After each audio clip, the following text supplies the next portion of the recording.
Hi everyone, I wanted to talk to you about the great smiles at page 106 and 107.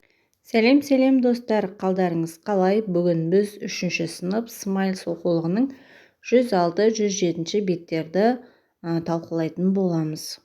Сіздермен бірге әдеттегідей Рабиға Жарқынбайқызы каналға тіркеліп, лайк басуды ұмытпаңыздар. Және достарыңызға таратып өтіңіздер. So, children, pay attention to exercise 29. Listen and read. Тыңдаңыз және оқыңыз дейді. Мәтіндегі сөздерді түсіну үшін алдымен сөздікпен жұмыс жасап алайық. Famous swimmer, атақты жүзуші, popular, танымал, program, бағдарлама, gold medal, алтын медаль, famous diver, атақты жүзуші, picture, сурет. The first text about Kelly's letter.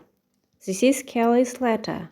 He's from the USA. Kelly can surf really well.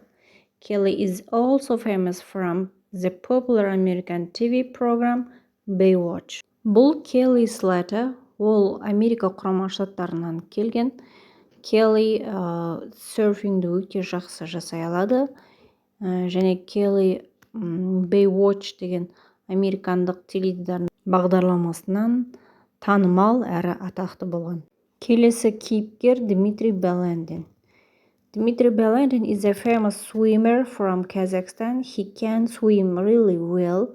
He has a gold medal from the 2016 Olympic in Rio de Janeiro. Дмитрий Баландин Қазақстанның атақты жүзушісі. Ол жүзуді өте жақсы меңгерген. 2016 жылы Рио де Жанейродағы олимпиададан алтын медаль иегері атанған. Last character is Ilya Zakharov.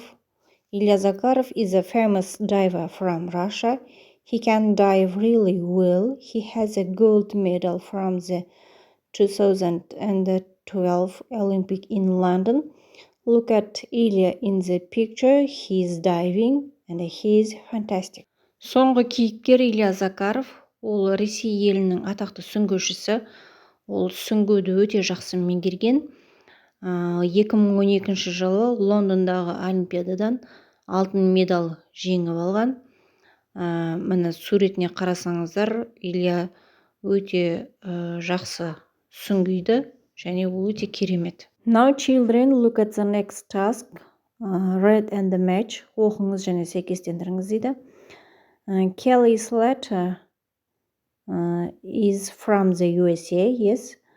The second, Dmitry Balandin won a gold medal in the 2016 Olympics. Last one is Ilya Zakharov is a diver. The next task, checkpoint for module 7. Task 1, look, read and number. Қараңыз, оқыңыз және есті сандарды қойыңыз. A. He's water skiing. Ол су шаңғысын теуіп жатыр. B. She's hopping. Ол секіріп жатыр. C. They are surfing. Олар серфинг жасап жатыр. D. He is diving. Ол сүңгіп жатыр. E. They are sailing. Олар кемемен жүзіп жатыр. F. She is jogging. Ол жай жүгіріп жатыр.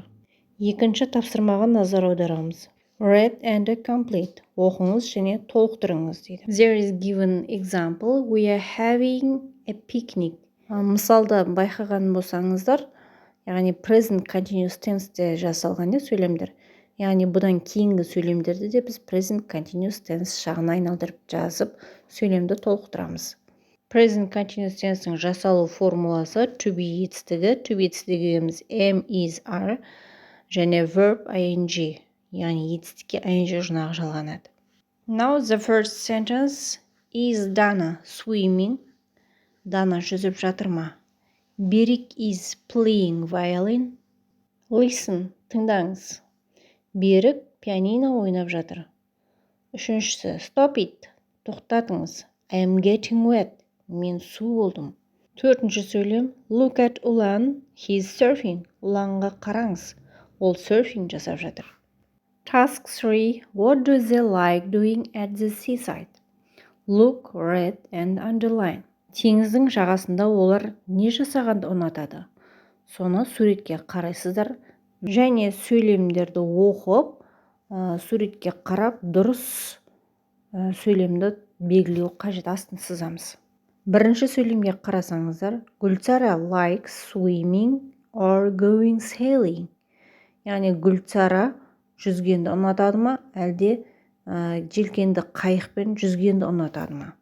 Суретке қарасаңыздар, бізде желкенді қайық берілген, яғни Гүлсара likes going sailing, яғни желкенді қайықпен жүзгенді ұнатады. The second sentence, Olan likes going fishing or eating ice cream. Суретте бізде балмұздақ берілген. Демек, Olan likes eating ice cream. Осыны белгілейміз. Төртінші тапсырма, make sentence. Сөздерді орналасу ретімен қойып, сөйлемді дұрыс құрастыру қажет. Біріншісінде we can't surf. Біз surfing жасай алмаймыз. 2. They can watch a sky. Олар су шаңғысымен сырғанай алады. 3. He can play the violin. Ол скрипкада ойнай алады. She can't play the drums. Ол барабанда ойнай алмайды. 5. Can they have a picnic here? Олар мұнда пикникке шыға алады ма? Деген сөйлемдер шығады. Мінеки балалар, біз бүгінгі тапсырмаларымызды аяқтадық. Жаңа сөздермен таныс болдыңыздар, сол сөздерді жаттап алыңыздар. Видеом пайдалы болса, каналға тіркеліп, лайк басып қойыңыздар.